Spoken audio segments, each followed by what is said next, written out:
Juan capítulo 10, versículos 31 al 42. Espero que todos estén allí en el texto. Así que vamos a orar. Padre Celestial, cada uno de nosotros tuvo una semana particular que tú conoces muy bien. Para algunos quizá más fácil, para otros más difícil. Pero Padre, como hijos tuyos, anhelamos el día de tu Hijo, el día en que nos reunimos a ser exhortados, consolados, animados, desafiados con tus escritos. Padre, gracias porque no nos dejaste a nuestra suerte, sino que una y otra vez estás hablándonos a través de tu palabra. Gracias por ello. Y hoy queremos escuchar tu voz, hoy queremos deleitarnos en la verdad escrita. Y Padre, más allá, oh Dios, de las dificultades o las tribulaciones por las que estemos pasando, más allá, oh Dios, de la manera en que desafías nuestra fe, permítenos defenderla. Permítenos, oh Dios, mostrar a nuestro Señor y Salvador Jesucristo con tal celo y con tal pasión que muchos más puedan ver la gloria de tu Hijo y crean en Él. Padre, bendícenos con tu Espíritu. Lo necesitamos para entender este texto. Por nosotros mismos no podemos, oh Dios, entender lo que has escrito. Necesitamos asistencia, necesitamos auxilio de lo alto para poder entender tus palabras. Ayúdanos, pero también te suplicamos que este sermón sea de gran bendición para nuestras vidas. Te lo pedimos en tu Hijo. Amén. Juan capítulo 10, versículos 31 al 42, y esto es lo que dice la palabra de nuestro Dios. Los judíos volvieron a tomar piedras para apedrearle. Jesús les dijo: os he mostrado muchas obras buenas que son del Padre. ¿Por cuál de ellas me apedreáis? Los judíos le contestaron: no te apedreamos por ninguna obra buena, sino por blasfemia, y porque tú, siendo hombre, te haces Dios. Jesús les respondió: ¿no está escrito en vuestra ley, yo dije, sois dioses? Si a aquellos a quienes vino la palabra de Dios los llamó dioses, y la escritura no se puede violar, a quien el Padre santificó y envió al mundo, vosotros decís blasfemas, porque dije, yo soy el Hijo de Dios. Si no hago las obras de mi Padre, no me creáis. Pero si las hago, aún a mí no me creáis, creed las obras, para que sepáis y entendáis que el Padre está en mí y yo en el Padre. Por eso procuraban otra vez prenderle, pero se les escapó de entre las manos. Se fue de nuevo al otro lado del Jordán, al lugar donde primero había estado bautizando Juan, y se quedó allí.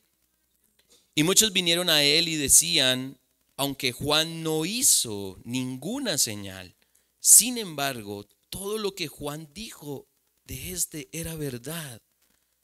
Y muchos creyeron en él allí. El Señor bendiga su palabra. Quisiera comenzar este mensaje haciéndoles una pregunta. ¿Tenemos como creyentes la capacidad de defender a la persona de Jesús? ¿Tenemos como cristianos la capacidad de defender a la persona de Jesucristo? Y podríamos afirmar que Cristo no necesita defensa porque es Dios y no necesita de nuestra intervención como para defenderlo. Pero a lo largo de la historia, los ataques frontales hacia el cristianismo han sido principalmente hacia su fundador. Y muchos creyentes han presentado defensa de Jesucristo. En la actualidad, la persona de Cristo sigue siendo blanco de ataques de todo tipo, desde los más irreverentes hasta los más sutiles. Nosotros como cristianos afirmamos con certeza que Jesús es Dios. Amén. Jesús es Dios. Pero, ¿podemos probarlo? ¿Podemos probarlo? Tenemos como defender a nuestro Señor, que a su vez es una defensa de lo que creemos, porque hay muchos que niegan su divinidad. Y no podemos decir que Jesucristo es Dios si no tenemos cómo demostrarlo. ¿Y por qué es importante demostrarlo? ¿Por qué? Porque Jesús, quien es el Señor, Salvador y juez de toda la tierra, ha pasado a estar en el banquillo de los acusados.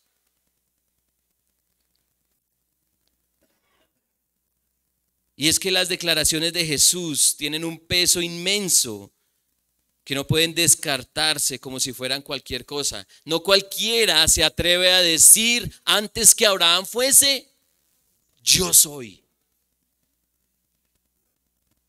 No cualquiera se atreve a decir, yo soy el pan de vida. Yo soy la puerta. Yo soy el buen pastor. Yo soy el Hijo de Dios. Esas declaraciones tienen un peso inmenso que no pueden descartarse de la noche a la mañana. Como afirma C.S. Lewis, y creo que ustedes lo han escuchado o lo han leído, el famoso autor de las Crónicas de Narnia y de otros libros. Él dice, la idea de un gran maestro moral que diga lo que decía Cristo es totalmente imposible. Es decir, alguien que escucha a Jesús o lea la Biblia acerca de lo que Jesús dice, no lo puede considerar un simple maestro moral. Ay, es que fue un gran maestro. Entonces Luis dice, en mi opinión, la única persona que puede decir esa clase de cosas o es Dios o es un lunático rematado que sufre esa clase de engaño o delirio que socava la mente entera del hombre. Podemos notar de paso que él no fue visto nunca como un mero maestro moral. No produjo esa impresión sobre ninguna de las personas con las que se encontró. Produjo básicamente 3 impresiones: odio, terror y adoración o adoración. Pero no hay el mero rastro de gente que expresara aprobación apacible. Eso lo escribió él en uno de sus sermones, registrado en un libro que se llama Dios en el banquillo. Y textos como el de hoy muestran ese tipo de reacción. Versículo 31.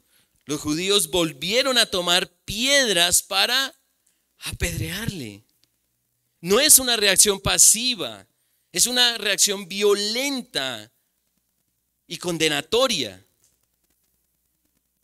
Y entonces el Señor responde. Versículo 32. Os he mostrado muchas obras buenas que son del Padre, ¿por cuál de ellas me apedreáis? Y entonces los judíos le contestan, no te apedreamos por ninguna obra buena, sino por blasfemia, y porque tú, siendo hombre, te haces Dios. No cualquiera dice que es el Hijo de Dios, lo cual lo hace Dios mismo. Pero ¿puede Jesús decirlo? ¿Puede Jesús decirlo? Y si lo es, ¿cómo demostrarlo? ¿Cómo demostrarlo? Y nosotros aquí, los que estamos aquí reunidos, escuchando este mensaje, nunca hemos visto a Jesús. ¿O alguien lo ha visto aquí cara a cara? Nunca hemos visto a Jesús. ¿Cómo demostrar que Él es lo que dice ser? ¿Cómo demostrarlo? Si somos cristianos, ¿podemos defender nuestra fe? ¿Podemos defenderla? ¿Podemos defender a la persona de Cristo, quien por nosotros como humanidad lo hemos puesto en el banquillo para ser cuestionado? Hermanos y amigos, defender a la persona de Jesús es defender su divinidad. Y ese es el mensaje de este texto. Defender a la persona de Jesús es defender su divinidad. ¿Cómo lo hacemos? ¿Cómo podemos hacerlo? Bueno, el texto nos muestra que podemos hacerlo gracias a tres cosas. Uno, por la Escritura o con la Escritura. Dos, con la evidencia. Y tres, con la verdad.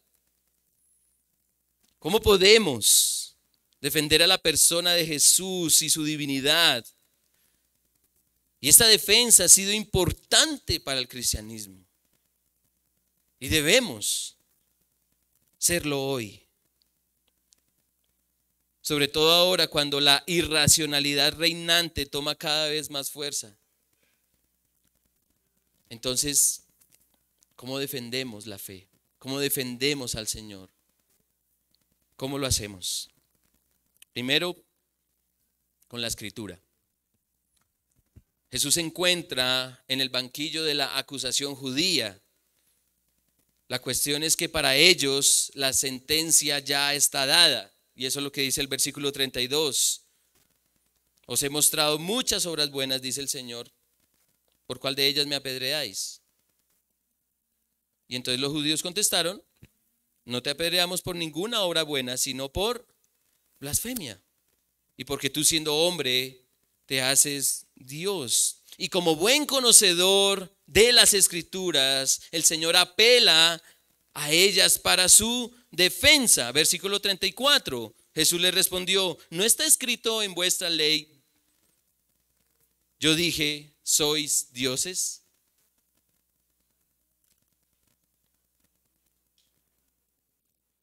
Si aquellos a quienes vino la palabra de Dios los llamó dioses, y la Escritura no se puede violar, a quien el Padre santificó y envió al mundo, vosotros decís blasfemas, porque dije yo soy el Hijo de Dios. Jesús está citando las Escrituras, particularmente un salmo. ¿Cuál salmo? Salmo 82. Bien. Y allí el salmista, y tenemos que trasladarnos allí al Salmo 82, porque el salmista recopila el deseo de Dios como juez supremo y justo de que sus hijos lo representen de igual manera. En la Biblia de las Américas, allí encontramos el término jueces, en la Reina Valera dioses, y de hecho el término original es Elohim, para jueces, pero que también significa Dios o dioses, tanto en singular como en plural. Y una de las mejores representaciones de Dios es como juez. Como juez. Como Dios tiene plena potestad de juzgar todas las cosas con justo juicios, y sus hijos deberían representarlos de igual forma. Y por eso el Salmo habla de los jueces como hijos de Dios o dioses. Dioses que deberían igualar la justicia del Dios juez. Esa es la lógica del salmista. Sin embargo, el tono del salmo es de reproche, pues estos dioses o jueces no estaban poniendo en práctica la justicia que caracteriza a Dios. Y lo leíamos al principio del culto. Salmo 82, versículo 2. ¿Hasta cuándo juzgaréis injustamente y favoreceréis a los impíos? Defended al débil y al huérfano, haced justicia al afligido y al menesteroso, rescatad al débil y al necesitado, librarlos de la mano de los impíos. Se supone que los hijos de Dios o dioses, que es el término que utiliza el salmista, ejercen la justicia de Dios, el juez supremo y justo. Y de ese salmo se desprende el argumento de Jesús en su defensa. Por eso dice en el versículo 35, si a aquellos, refiriéndose al salmista y a quienes leyeron al salmista, si a aquellos a quienes vino la palabra de Dios los llamó dioses, y la escritura no puede ser quebrantada, a quien el Padre santificó y envió al mundo, vosotros decís blasfemas, porque dije yo soy el Hijo de Dios. En primer lugar, Jesús viene siendo un representante legítimo de Dios porque viene haciendo la justicia de Dios. Jesús no se hace hijo de Dios porque sí, sino porque las escrituras dicen que todo el que hace la justicia de Dios, es decir, representa el justo juicio de Dios, es hijo de Dios. Si Dios hace justicia, sus hijos también hacen justicia. ¿Dónde está la blasfemia? ¿Sí están conectados con la lógica, hermanos? ¿Los tengo? Y alguien podría decir, pero es que Jesús está proclamando hijo de Dios en otra categoría. Y sí, es verdad, Jesús es el unigénito hijo de Dios. Él es el verbo encarnado. Y como lo cantábamos, y está en Juan 1, Dios hecho carne. Pero en este texto, Jesús está justificando su identidad como hijo de Dios, por lo que dice el Salmo 82. Y el Salmo dice que los hijos del Altísimo son dioses. Así lo dice el Salmo. Son Elohim, dioses. Además, Jesús hasta el momento no ha podido ser acusado de injusticia alguna. Más bien ha representado a su Padre fielmente haciendo su justicia. Y por eso él cuestiona a sus oponentes diciendo en el versículo 32, os he mostrado muchas obras buenas que son del Padre. ¿Por cuál de ellas me apedreáis?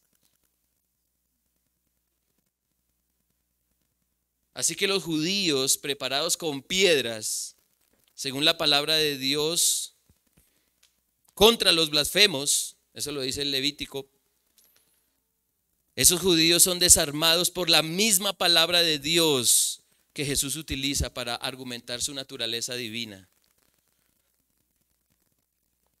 Él mismo lo dijo, la escritura no se puede violar, no se puede quebrantar.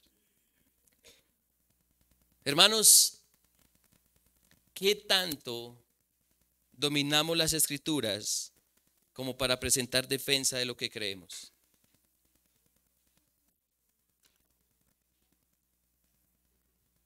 Los judíos levantaron piedras según Levítico, pero Jesús presentó su defensa según los Salmos, y una buena defensa.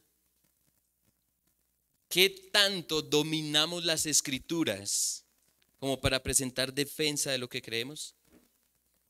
Si nos topamos con alguien que niega la divinidad de Jesucristo, ¿tenemos cómo hacerle frente? Y más allá de generar discusiones innecesarias y contiendas, ¿qué tan conscientes somos bíblicamente de lo que creemos como para defenderlo?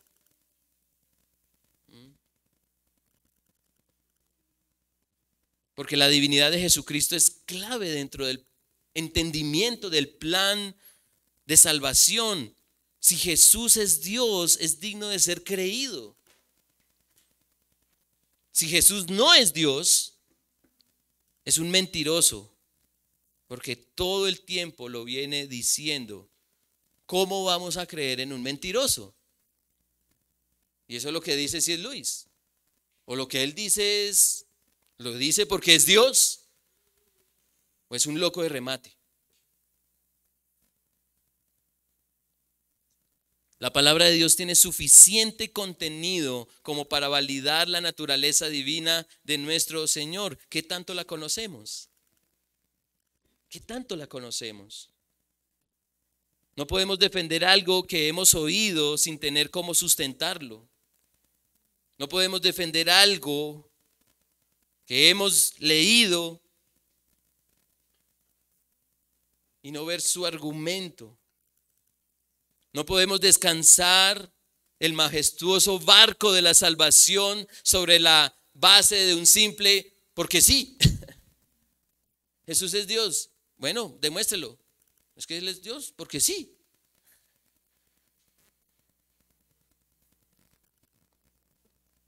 La estructura de nuestra salvación en Cristo debe tener mucho argumento sólido, y mientras más argumento tengamos, más conscientes vamos a ser de lo que creemos. Nuestra fe es racional, lógica, con sentido, pero todo está bajo el contenido de la palabra de Dios. Y hermanos, la invitación es: conozcamos más y mejor las Escrituras. Conozcámoslas más y mejor. Las estadísticas de los cristianos que no leen la Biblia o que no tienen cómo argumentar la divinidad de Jesucristo son escandalosas. Escandalosas. Y podemos excusarnos en que el Espíritu Santo es el que hace la obra de convencimiento en el pecador para que pueda entender la lógica del Evangelio, y eso es verdad, ¿sí? Por supuesto que es por el Espíritu, ¿cierto? Que alguien entiende la locura de la obra de Cristo por nuestros pecados. Pero se nos ha dejado todo un compendio de sabiduría divina que por el Espíritu es usada para predicar la lógica del Evangelio. Y Jesús lo hace aquí perfectamente. Perfectamente. Nosotros tenemos sus palabras escritas, así que también podemos hacerlo.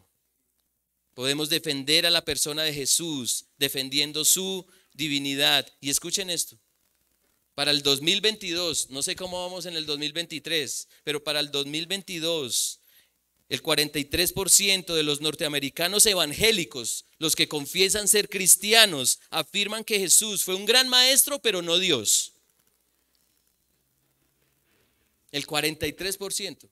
Eso es una cifra escandalosa.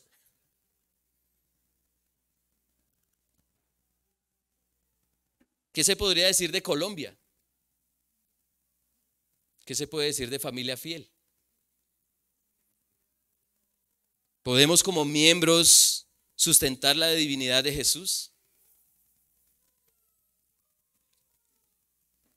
Ahora, no solo tenemos las Escrituras para hacerlo, sino que también tenemos la evidencia. Tenemos las Escrituras primero, pero también tenemos la evidencia. Y luego de que el Señor descansa en las Escrituras para su defensa, citando el Salmo 82, Él continúa su defensa con algo más contundente para su audiencia, no para nosotros, pero sí para su audiencia, con algo más contundente. Versículo 37. Si no hago las obras de mi Padre, no me crean. No me crean.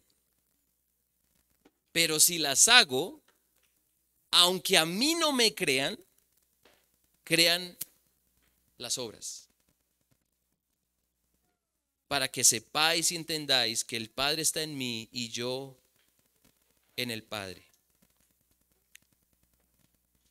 Si enumeramos las obras que Jesús ha hecho hasta ahora, y si repasamos los mensajes de Juan y si leemos el Evangelio de Juan, ¿sería posible negar que vienen esas obras de Dios? Por ejemplo, capítulo 7, Versículo 31. Ahí mismo de Juan. La audiencia ha visto señales, ha visto las obras de Dios. Y entonces unos dicen, cuando el Cristo venga, ¿acaso hará más señales que las que éste ha hecho? ¿Puede alguien hacer más obras del Padre como este?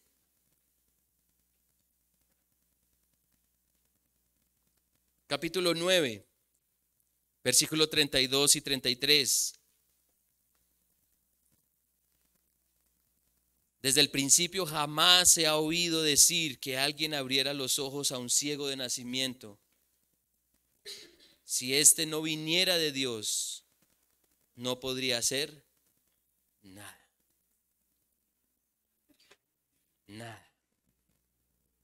¿Y saben quién dijo eso? El ciego. El ciego. El ciego que nació sin ver.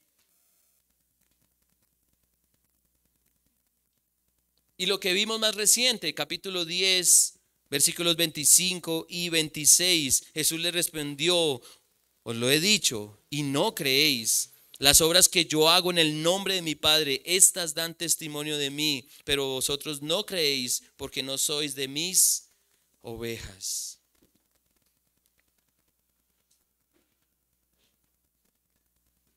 ¿Y qué dice la obra de Dios hoy, cuando el Padre dice, sea la luz en un pecador, y ese pecador ve la gloria de Cristo? Sea la luz en Cristian. Cristian, mira a Jesús. ¿Qué hacemos con esa obra? ¿Dónde queda la conversión sobrenatural de aquellos que éramos enemigos de Dios y ahora somos hijos de Dios? ¿Dónde está aquel odio marcado en nuestra naturaleza contra Dios y que se ha disipado por el intenso amor que ahora le tenemos? El pecador que atesoraba este mundo y que gustaba sus anchas de toda oferta inmoral e idólatra, ahora desea con todo su corazón, alma, mente, fuerzas, obedecer a su Creador. ¿No esta es una obra de Dios? Los que la han experimentado saben de qué estoy hablando. ¿De verdad existe posibilidad alguna de negar las obras de Dios en este mundo caído? Las obras del Padre testifican que su Hijo es real, que Jesucristo es el mismo Dios haciendo las obras que solo Él puede hacer, no las obras que un ladrón, un salteador o un mentiroso, como vimos, podría hacer, sino las obras de un Dios verdaderamente justo y misericordioso. Al creer en las obras del Padre, creemos en la divinidad de Jesucristo, pues Jesús hace exactamente lo mismo. Y entonces el Señor le hace una petición a su audiencia. Eso es una petición, lo que dice el versículo 37. Si no hago las obras de mi Padre, no me crean. ¿Por qué me tienen que creer? No crean. Y lo que presenta en el versículo 38 es más interesante todavía. Pero si las hago, no me crean a mí. ¿Crean qué? Las obras. Y cuando ustedes miren las obras, van a entender, van a comprender y van a seguir entendiendo que el Padre está en mí y yo en el Padre. ¿Y eso qué dice?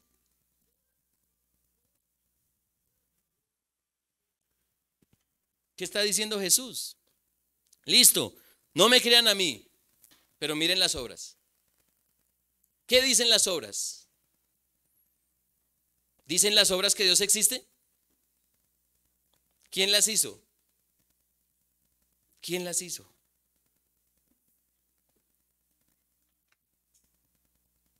Las hizo Dios hecho hombre. Hermanos, muchos buscan evidencias para comprobar si Jesús es Dios. ¿Qué dicen nuestras vidas? ¿Qué dicen nuestras vidas? No qué dicen nuestras chequeras o nuestra salud.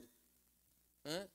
Porque para muchos Dios existe porque tienen carro, casa y beca.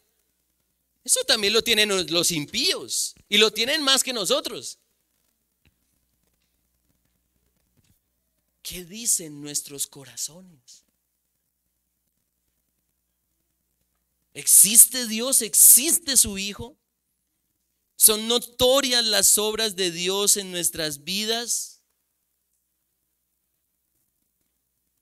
¿Qué dicen nuestros hogares?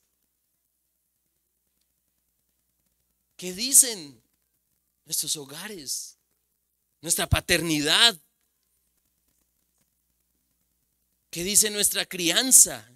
¿Son evidentes las obras de Dios en nosotros como esposos, como esposas, como padres y madres?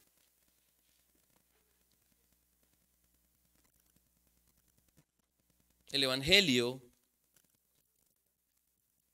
es el clímax de la obra de Dios consumada por su Hijo Jesucristo. Él dio su vida para rescatarnos, para salvarnos, para satisfacernos plenamente. Y es por la muerte y resurrección de Cristo que podemos amar a nuestras esposas como solo Dios lo puede hacer.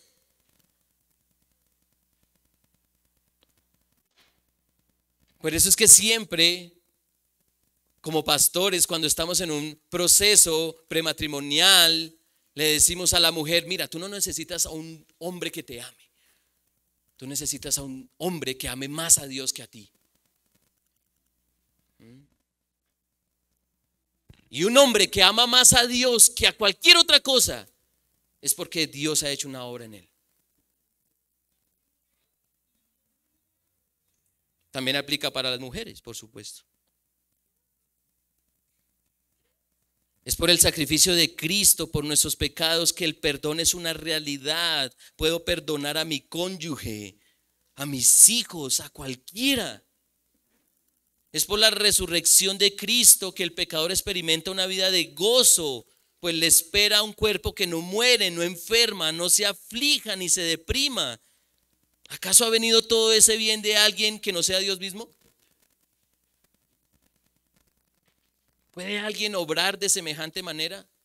¿Puede alguien gozarse en medio de la tribulación si no ha obrado primero Dios en su vida?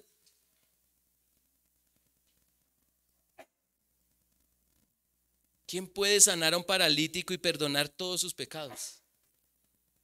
¿Quién? ¿Quién puede multiplicar de 5 panes y 2 peces alimento para más de 5,000 personas? ¿Quién tiene el poder para calmar la tormenta en el mar? ¿Quién puede darle vista a un ciego de nacimiento? ¿Quién nos puede mostrar que somos pecadores, que vamos camino a la condenación y detenernos? ¿Quién nos ofrece una oportunidad para arrepentirnos y volvernos a Dios? ¿Quién? Solo Dios. Y Jesús hace todo eso. Jesús hace todo eso. Así que ¿quién es Jesús? Jesús es Dios. Y las obras son evidencia contundente de su divinidad. Defender a la persona de Jesús es defender su divinidad. Cada creyente es la obra de Dios por el Evangelio. Cada creyente, cada cristiano.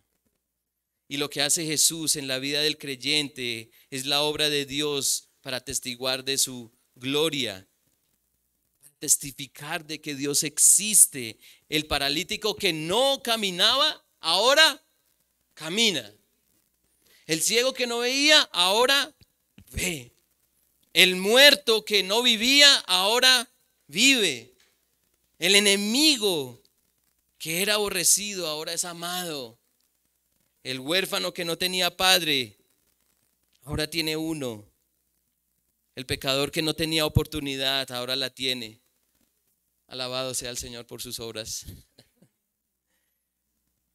Alabado sea el Señor por sus obras. ¿Quién es Jesús entonces? Dios mismo. Y hermanos, si afirmamos esto, no esperemos algo distinto de lo que experimentó nuestro Señor. Si sacamos las escrituras y la evidencia de las obras de Dios en nosotros, no esperemos algo distinto a lo que experimentó nuestro Señor. ¿Y qué experimentó? Versículo 39. Por eso procuraban otra vez prenderle, pero se les escapó de entre las manos. Yo espero, familia, y hablo a los miembros de esta iglesia, yo espero que así como el Señor huyó o se escapó de entre sus manos porque no era su hora, solo por eso, espero que nuestra huida sea honorable. Es decir, defendiendo la fe, argumentando con valor quién es nuestro Señor y Salvador. Pues la defensa de la persona de Jesucristo es la defensa de su divinidad, es la defensa de nuestra fe. Entonces, ¿qué tenemos? Tenemos las escrituras, tenemos la evidencia o evidencias, pero también tenemos un tercer elemento, tenemos la verdad. La verdad.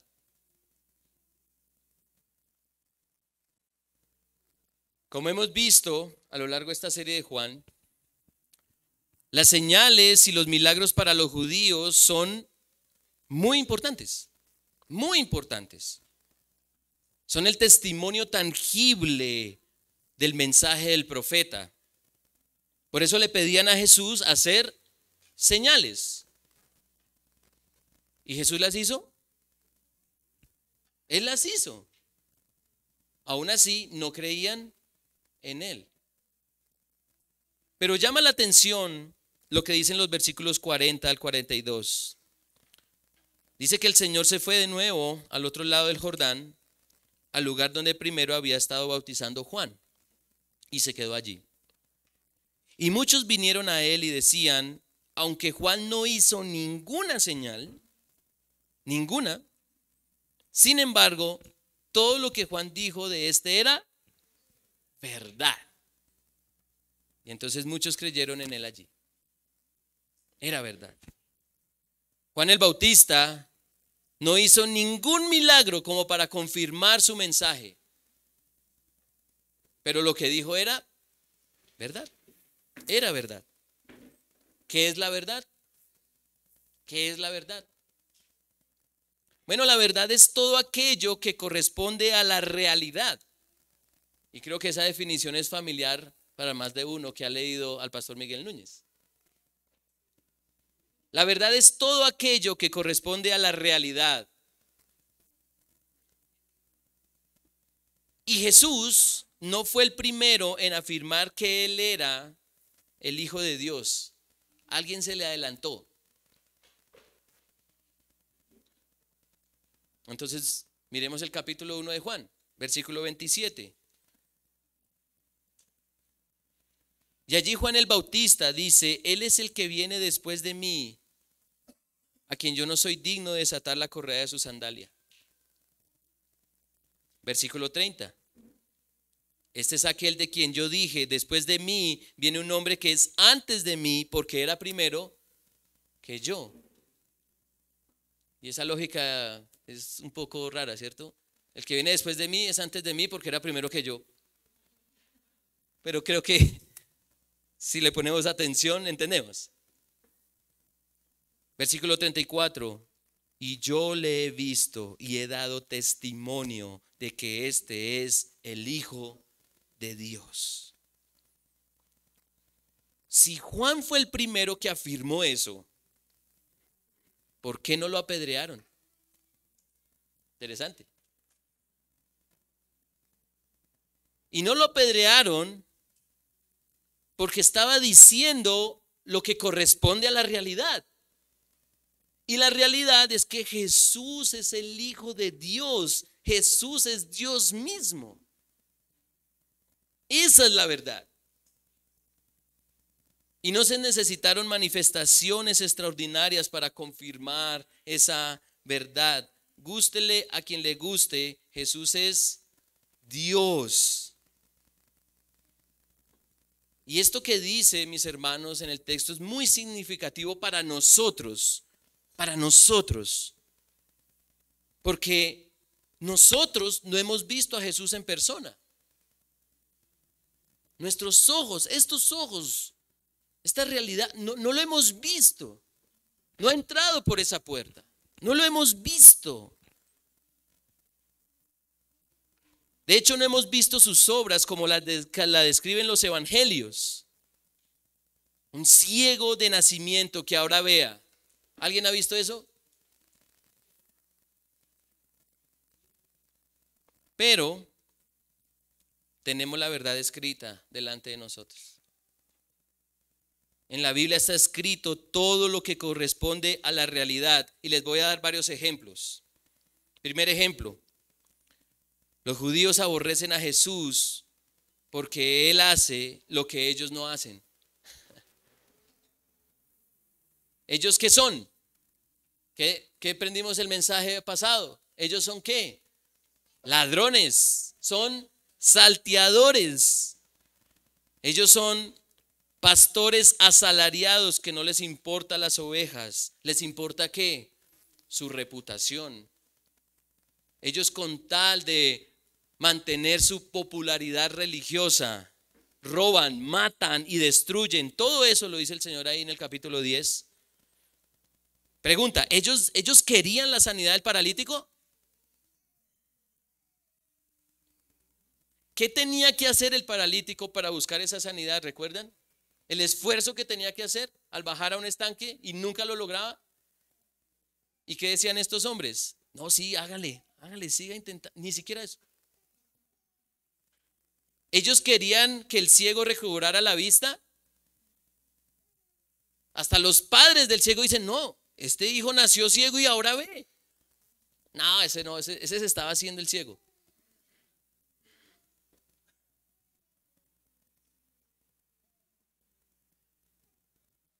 Esa es la realidad, hermanos, de quienes aborrecían a Jesús.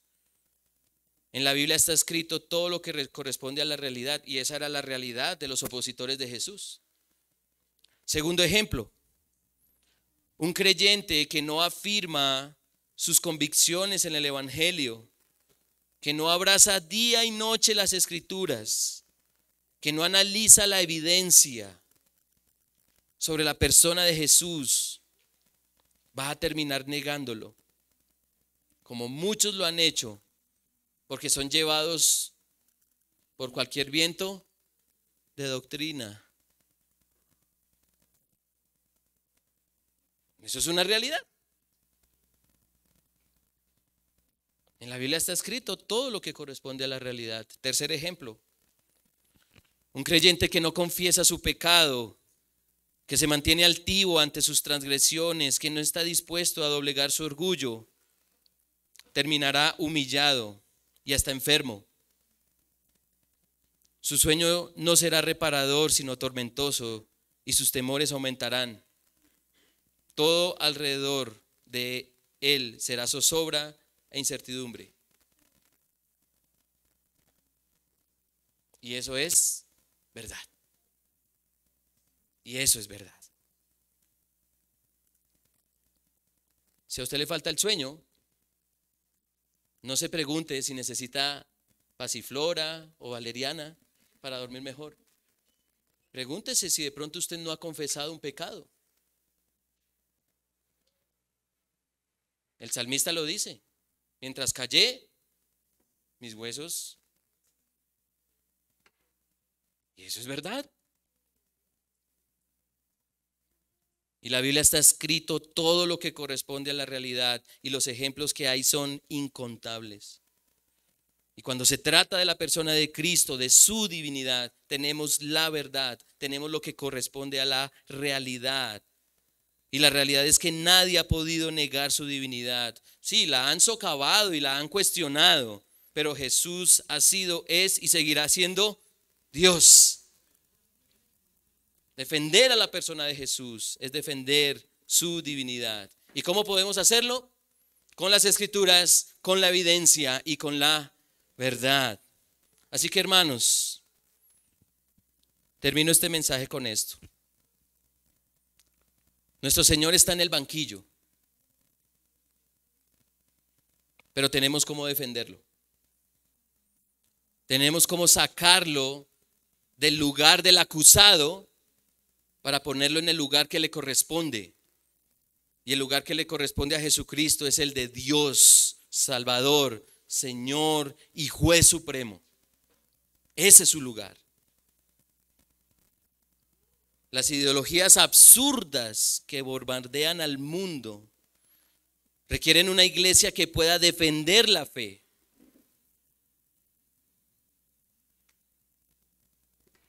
¿Saben por qué las ideologías locas están tomando tanta fuerza? Porque 43% de los norteamericanos que dicen ser cristianos dicen que Jesús fue un buen maestro, pero no fue Dios. ¿Qué se puede decir que de Colombia? ¿Qué se puede decir de Familia Fiel?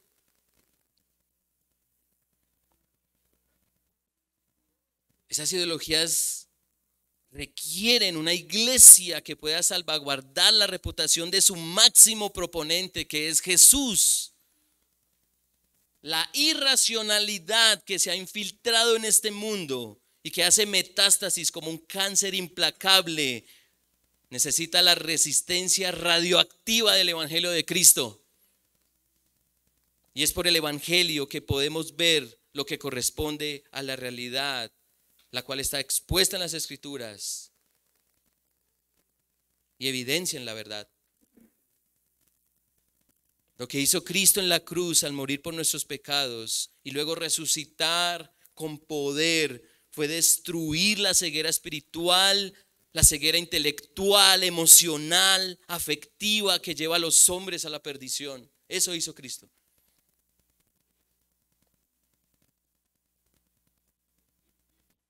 Pregunta: ¿cómo fue que terminó nuestro rescatador en el banquillo? ¿Cómo fue que terminó Dios en el estrado de los acusados?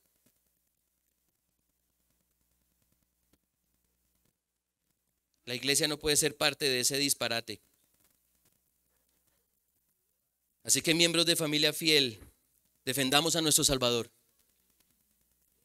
Tomemos las armas de las Escrituras, la evidencia de las obras de Dios en nuestras vidas y la verdad para defender a aquel que se entregó por nosotros. Mostrémosle al mundo que Dios ha venido a rescatarnos. Abramos la Biblia para mostrar que el Dios que habla allí tuvo la iniciativa de salvar, Dios mismo dando su vida en rescate de los que se había perdido. Produzcamos en los incrédulos inquietud por el Evangelio cuando ven las obras de Dios en nosotros. Que vean al Padre que está en Cristo y Cristo en el Padre. Y los dos moran juntos en nosotros, en la persona del Espíritu, y por eso vivimos para su gloria. Defender a la persona de Jesús es defender su divinidad. Tenemos cómo. Así que, ¿qué estamos esperando? ¿Qué estamos esperando?